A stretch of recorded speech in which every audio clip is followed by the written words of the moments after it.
30 жыл бойы ораза ұстаған адам құдық басына келіп су алу үшін кезекке тұрады. Ол кезек қанша үлкен болса да, таласып тартыспай сабыр сақтап тұрады.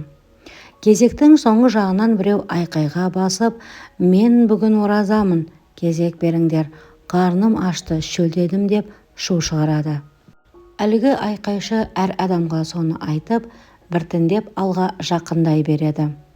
30 жыл бойы ораза ұстаған кісі басында мән бермей тұрғанымен бір кезде шыдамы таусылып, әй бауырым, егер ораза тұтқанға жол беру керек болса, 30 жыл бойы ораза тұтқан мен бірінші алуым керек емес пе? Сен неге бір күн тұттым деп елді қырып кете жаздап тұрсың деп ашуланады. Сонда әлгі кісі қарқылдап күліп жіберіпті. Саған 30 жыл бойы сөзім өтпеп еді. Енді міне оразаңды міндет қылып бар сауабыңнан айырылдың. Маған да керегі осы еді деп көзден ғайып болыпты шайтан.